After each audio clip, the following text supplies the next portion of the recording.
सबसे पहले environmental science का बीवे क्वेश्चन हम लोग देखने वाले हैं। Define ecosystem, describe the structure and function of an ecosystem. एक बार सुन लेना, इंग्लिश मीडियम और हिंदी मीडियम दोनों में देखने वाले हैं, तो चलते हैं सबसे पहले हिंदी मीडियम में देख लेते हैं। चलिए, पारिस्थितिकी तंत्र को परिभाषित करें, पारिस्थितिकी तंत्र की संरचना और कार्य का वर्णन करें। तो सबसे पहले परिभाषा बताना पड़ेगा इकोसिस्टम को। यहाँ पर है, पौधे और जानवर एक जगह पर एक साथ रहते हैं और वे जैविक समुदाय का निर्माण करते हैं। पौधे और जानवर भी उस जगह के पर्यावरण से प्रभावित होते हैं और वे मिलकर उस जगह पर एक आत्मनिर्भर कार्यात्मक इकाई का निर्माण करते हैं, जिसे पारिस्थितिकी तंत्र कहा जाता है। इस प्रकार पारिस्थितिकी तंत्र को जैविक समुदाय, पौधे और जानवर दोनों और किसी विशेष क्षेत्र के पर्यावरण के निर्जीव कारकों की परस्पर क्रिया से उत्पन्न प्रणाली के रूप में परिभाषित किया जाता है। तो ये इसका पारिस्थितिकी तंत्र का परिभाषा है। आगे देखिए, यहाँ पर पारिस्थितिकी तंत्र को माइक्रोकॉस्म, बायोसिस्टम या इकोसोम आदि के नाम से भी जाना जाता है। किसी दिए गए क्षेत्र के पारिस्थितिकी तंत्र के अध्ययन से यह जानने में मदद मिलती है। पारिस्थितिकी तंत्र में ऊर्जा का प्रभाव, जैविक विविधता, पारिस्थितिकी तंत्र के भीतर सामग्री या खनिज चक्र होते हैं। समझ रहे बात हो क्या? चलिए, कोई भी पारिस्थितिकी तंत्र जो होते हैं साथियों, वो दो घटकों से बना हुआ होता है। दो घटकों से बना हुआ होता है। कितने घटकों से बना होता है? दो घटकों से बना हुआ होता है। पहला है अजैविक घटक और दूसरा क्या है? जैविक घटक। अजैविक घटक और दूसरा क्या है? जैविक घटक। आपको बोलना पड़ेगा जैविक घटक और दूसरा क्या है? अजैविक घटक। समझ रहे बात क्या? चलिए, ए में देखते हैं अजैविक घटक। यह पारिस्थितिकी तंत्र का निर्जीव घटक है। इसमें दो घटक शामिल हैं। पहला, भौतिक पर्यावरण। भौतिक पर्यावरण, इसमें मिट्टी, हवा, पानी, कार्बनिक पदार्थ होते हैं, जैसे CNO2, कार्बनिक पदार्थ, कार्बोहाइड्रेट, प्रोटीन, अमीनो और एसिड आदि होते हैं। ये पदार्थ पारिस्थितिकी तंत्र में के भौतिक चक्र में शामिल होते हैं। याद रखिएगा। अब ये अजैविक घटक हम लोग देख रहे हैं। अजैविक घटक हम लोग ने पहला देखा भौतिक पर्यावरण, अब दूसरा यहाँ पर है जलवायु कारक। चलिए, जलवायु कारक क्या होता है साथियों? जलवायु कारक, इसमें प्रकाश, तापमान, आर्द्रता, pH, वर्षा और अन्य जैविक कारक शामिल होते हैं। अब है बी, जैविक घटक। जैविक घटक, इसमें पारिस्थितिकी तंत्र में मौजूद सभी जैविक घटक शामिल हैं। ये जीव, पौधे और जानवर पोषण संबंधी संबंधों पर आधारित होते हैं, जो अलग अलग ट्रॉफिक स्तर बनाते हैं। इसमें शामिल है पहला, उत्पादक। उत्पादक पारिस्थितिकी तंत्र में मौजूद हरे पौधे जो होते हैं वो होते हैं। दूसरा है उपभोक्ता। तीसरा है, उपभोक्ता में निम्न प्रकार के होते हैं, जैसे है प्राथमिक उपभोक्ता। प्राथमिक उपभोक्ता है वे जानवर जो भोजन के लिए उत्पादकों पर निर्भर रहते हैं, प्राथमिक उपभोक्ता कहलाते हैं। दूसरा है द्वितीयक उपभोक्ता। वे जानवर जो प्राथमिक उपभोक्ता पर निर्भर रहते हैं, द्वितीयक उपभोक्ता कहलाते हैं। इन्हें मांसाहारी कहा जाता है। प्राथमिक उपभोक्ता में जैसे शाकाहारी हो गया, जैसे मवेशी, हिरन जो घास फूस खाते हैं, पेड़ पौधे खाते हैं। द्वितीयक उपभोक्ता जो प्राथमिक उपभोक्ता जो करते हैं उन्हें खाते हैं, जैसे सांप, भेड़िया, छोटी मछली, पक्षी, ये सब किन्हें खाते हैं? मवेशियों को खाते हैं। हिरन, खरगोश, चूहा है ना, ये सब खाते हैं। तृतीयक उपभोक्ता जो होते हैं वे जानवर जो भोजन के लिए द्वितीयक उपभोक्ता पर निर्भर रहते हैं, तृतीयक उपभोक्ता कहलाते हैं। वे प्राथमिक उपभोक्ता पर भी निर्भर हो सकते हैं, जैसे शेर, बाघ, बड़ी मछली, बाज। दूसरा है अपघटक।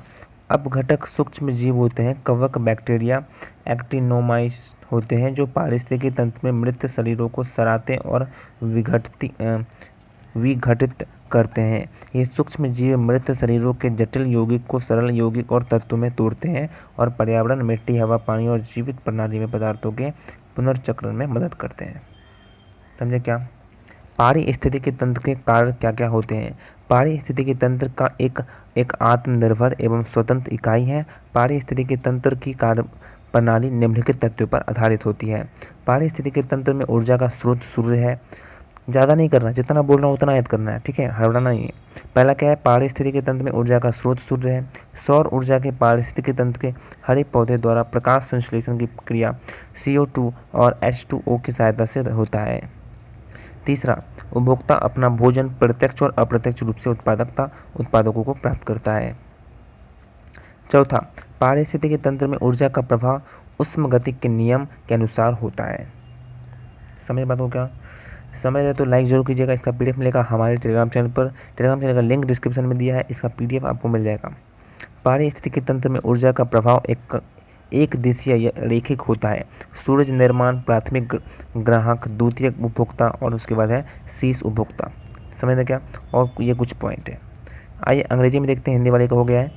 इंग्लिश मीडियम में देखते हैं डिफाइन इकोसिस्टम। इकोसिस्टम किसको कहते हैं? बहुत आसान है, आसान भाषा में बताते हैं कि देखिए, प्लांट और एनिमल एक साथ जब रहते हैं एक जगह पर and they constitute biotic community लाते हैं, तो जो प्लांट और एनिमल है are also affected by the environment of that place and they together constitute a self sustain and functional unit at that place which is called a ecosystem. बिल्कुल simple है। Thus, ecosystem can be defined as the system resulting from the interaction of biotic community and the non-living factor in the environment of a particular area. समझ गए क्या? बहुत आसान है। The ecosystem is also known as microbe, biosystem or ecosystem etc. Earth is considered as a giant ecosystem which is known as biosphere. The study of ecosystem of a given area help in knowing the flow of energy in the ecosystem, biotic diversity, material or mineral cycle within the ecosystem, grassland, forest, pond, ये सब ecosystem अंदर आते हैं। Structure of an ecosystem, तो there are two components है, दो structure है। पहला है एबायोटिक कंपोनेंट, दूसरा है बायोटिक कंपोनेंट। एबायोटिक कंपोनेंट क्या होता है? This is a non living component होता है, जिसमें फिजिकल इन्वायरमेंट आता है और दूसरा क्लाइमेट फैक्टर आता है। Physical environment soil, air, water, inorganic substance ये सब आता है। क्लाइमेट फैक्टर आता है, क्लाइमेट फैक्टर में light, temperature, humidity, pH, rainfall ये सब आते हैं। उसके बाद है बायोटिक कंपोनेंट, जो लिविंग थिंग्स होते हैं, लिविंग कंपोनेंट होते हैं। Plant and animal living beings are based on the nutritional relationship forming different trophic level. सबसे पहला है producer. Green plant including photosynthetic bacteria present in ecosystem are known as producer. It is also called autotroph and transducer. Example: grasses, trees, water plant, photosynthesis bacteria. Consumer. Consumers are always animal. They depend for food on producer and other animal. Consumers are heterotrophs. Consumers are of the following types. Heterotrophs consumers, पहला है primary consumer, secondary consumer और tertiary consumer. Primary consumers क्या होता है sir? Primary consumers animal जो depend करता है food पर on producer are called primary consumer. इसको हम लोग हार्बीवोरस करते हैं, जैसे एग्जांपल में यहाँ पर दिया हुआ है, आप देख सकते हैं cattle, deer, rabbit, rat, insect, ये है प्राइमरी कंज्यूमर का एग्जांपल। सेकेंडरी कंज्यूमर होता है जो फूड पर डिपेंड करता है, उसको कहते हैं सेकेंडरी कंज्यूमर, जो प्राइमरी कंज्यूमर के फूड पर डिपेंड करता है। प्राइमरी कंज्यूमर को ही खाता है। प्राइमरी कंज्यूमर क्या खाता है सर? घास फूस खाता है, पेड़ पौधे का, प्लांट का पार्ट खाता है। सेकेंडरी कंज्यूमर प्राइमरी कंज्यूमर को खाता है, मतलब कैटल को खाता है, डियर को खाता है, रैबिट को खाता है, रैट को खाता है, इंसेक्ट को खाता है। कौन खाता है सर? सेकेंडरी कंज्यूमर खाता है, जैसे स्नेक हो गया, उल्फ हो गया, स्मॉल फिश या बर्ड हो गए, छोटे छोटे जानवर जो हो गए। तीसरा है टर्सरी कंज्यूमर, जिसको हम लोग टॉप कंज्यूमर भी कहते हैं, जो ऐसा एनिमल जो डिपेंड होता है सेकेंडरी कंज्यूमर को। ओह सर, जो सेकेंडरी कंज्यूमर को खाता है उसको कहते हैं tertiary consumer. They are also known as a primary, depend करता है, मतलब ये प्राइमरी कंज्यूमर को भी खाता है, मतलब सर प्राइमरी कंज्यूमर और सेकेंडरी कंज्यूमर को दोनों को खाता है, वो होता है टर्सरी कंज्यूमर। समझ बात को? जैसे सर लायन हो गया, टाइगर हो गया, लार्ज फिश, हॉक। हॉक मतलब समझते हैं ना सर, HAW है, बाज जिसको हम लोग कहते हैं। समझ बात को? एक तीसरा यहाँ पर अगला बोलता है डीकम्पोजर। रुक जाओ बताएंगे सब कुछ। डीकम्पोजर क्या होता है? एक माइक्रोब्स होता है, जैसे फंजाई, बैक्टीरिया, ठीक है, एक्टिनोमिस्ट, ये क्या होते हैं? ये मरे हुए जानवर को खाते हैं। मरे हुए जानवर आप देखते होंगे कहीं पर जंगल में पड़ा हुआ है, कुछ दिन बाद वो अपने आप ख़त्म होने लगता है। ख़त्म नहीं होता है, कोई खाता है उन्हें। कौन खाता है सर? माइक्रो ऑर्गेनिज्म खाते हैं, फंजाई और बैक्टीरिया ये सब खाते हैं। These microbes break the complex compound को ब्रेक करते हैं, तोड़ते हैं बॉडी इनटू सिंपल कंपाउंड में, और कुछ तो रिसाइकल होता है, कुछ सॉइल, एयर, वाटर में मिल जाता है, और कुछ तो है ना, और उसे ख़त्म करते हैं। समझ रहे बात को। तो सबसे पहले क्या हम लोगों ने देखा सर, एबायोटिक कंपोनेंट और बायोटिक कंपोनेंट। बायोटिक कंपोनेंट होता है में 3 है, पहला प्रोड्यूसर जो प्लांट होता है, दूसरा है कंज्यूमर और तीसरा है डिकम्पोजर। कंज्यूमर 3 प्रकार के होते हैं, प्राइमरी, सेकेंडरी, टर्सरी और तीसरा है डिकम्पोजर, देख लिया। आइए देखते हैं फंक्शन ऑफ इकोसिस्टम क्या फंक्शन होता है। पहला है एनर्जी का सोर्स होता है, सन के एनर्जी का सोर्स होता है। दूसरा है सोलर एनर्जी कन्वर्ट करता है, ग्रीन प्लांट के द्वारा कन्वर्ट किया जाता है ना, इनटू केमिकल एनर्जी में। कैसे होता है तो दोस्तों जो कार्बन डाइऑक्साइड होता है और जो वाटर होता है वो सोलर एनर्जी और ग्रीन प्लांट जो क्लोरोफिल होता है उसकी मदद से क्या बनता है, C6H12O6 मतलब ग्लूकोज बनता है। क्या बनता है, ग्लूकोज। वाटर बनता है और ऑक्सीजन बनता है। ऑक्सीजन हम लोग ले लेते हैं प्लांट से, H2 भाप बनकर ऊपर चला जाता है और ग्लूकोज वो ले लेता है प्लांट। समझ रहे बात को। तीसरा है consumer obtain their food directly और इनडायरेक्टली फ्रॉम द प्रोड्यूसर। जो कंज्यूमर होता है राजा, वो क्या करता है, डायरेक्टली फूड और फूड कहाँ से लेता है, प्रोड्यूसर से लेता है, प्लांट से लेता है।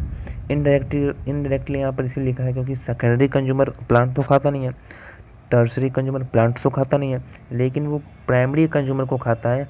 मतलब इनडायरेक्टली प्राइमरी कंज्यूमर खाता है प्लांट को, प्राइमरी कंज्यूमर खाता है प्लांट को। ध्यान से सुनो, प्लांट को कौन खाता है, प्राइमरी कंज्यूमर खाता है, और प्राइमरी कंज्यूमर खाता है को कौन खाता है, सेकेंडरी कंज्यूमर। सेकेंडरी कंज्यूमर कौन खाता है, टर्सरी कंज्यूमर। तो कहीं ना कहीं टर्सरी कंज्यूमर इनडायरेक्टली बोले तो वो क्या खा रहा है सर, प्लांट ही खा रहा है ना। चलो ठीक है। चौथा, the flow of energy in the ecosystem occur as per the rule of thermodynamic होता है। The flow of energy in the ecosystem, कैसे कैसे एनर्जी फ्लो करता है, मतलब हर एनर्जी 10% कम होता है। सन ने प्रोड्यूसर से लिया, 10% कम होता गया। प्राइमरी कंज्यूमर खाया, प्रोड्यूसर को 10% कम हुआ। सेकेंडरी कंज्यूमर खाया, 10% कम। टॉप कंज्यूमर खाया तो 10% कम। मतलब कुल मिलाकर प्राइमरी कंज्यूमर को ज़्यादा एनर्जी मिलता है as comparison to top consumer, मतलब टॉप कंज्यूमर को कम मिलता है कम एनर्जी मिलता है। एनर्जी कम मिलता है सर, न्यूट्रिएंट्स की बात नहीं हो रहा है, न्यूट्रिएंट की बात नहीं होता है, एनर्जी कम मिलता है। कितना घटता है, 10% ट्रांसफ़र होता है ना। Only 10% energy transfer from one food level to next food level. जो रेस्ट 90 एनर्जी होता है वो या तो डिस्ट्रॉय हो जाता है या बदल जाता है दूसरे फॉर्म में। ध्यान रखना। सन से गया प्रोड्यूसर, केवल 10% गया प्रोड्यूसर। अब जो 10%, उस 10% का 10% प्राइमरी कंज्यूमर में, इसका 10% सेकेंडरी कंज्यूमर में, और सेकेंडरी कंज्यूमर को जो खा लिया टॉप कंज्यूमर, केवल इसका 10% ही गया हिस्सा। 90% क्या होता है सर, 90% डिस्ट्रॉय होता है, आइदर डिस्ट्रॉय या फिर चेंज हो जाता है दूसरे फॉर्म में। याद हो गया क्या। अगला बात बोल रहे हैं, movement of matter in the ecosystem में साइक्लिक होता है। अब इतना नहीं लिखना, बात खत्म। पूरा PhD नहीं करना हम लोग इकोसिस्टम में, इतना आप लोग लिख देंगे, बेहतर नंबर मिलने वाला है। नेक्स्ट वीडियो में नेक्स्ट क्वेश्चन देखेंगे, बहुत समय हो गया होगा। Thank you so much. और आपको बता देते हैं, व्हाट्सअप चैनल भी वैभव कॉमर्स क्लासेस का आ चुका है। व्हाट्सअप चैनल में ज्वाइन करने के लिए डिस्क्रिप्शन में लिंक दिखा है, क्लिक कीजिएगा और व्हाट्सअप चैनल जरूर ज्वाइन कीजिएगा। सारे नोटिफिकेशन आपको तुरंत मिलता चला जाएगा। साथ ही साथ टेलीग्राम चैनल भी ज्वाइन कर लीजिएगा, अभी बैन नहीं हुआ है। जब बैन होगा तो आप लोग सभी लोग शिफ्ट जरूर हो जाइएगा व्हाट्सअप चैनल पर। Thank you so much.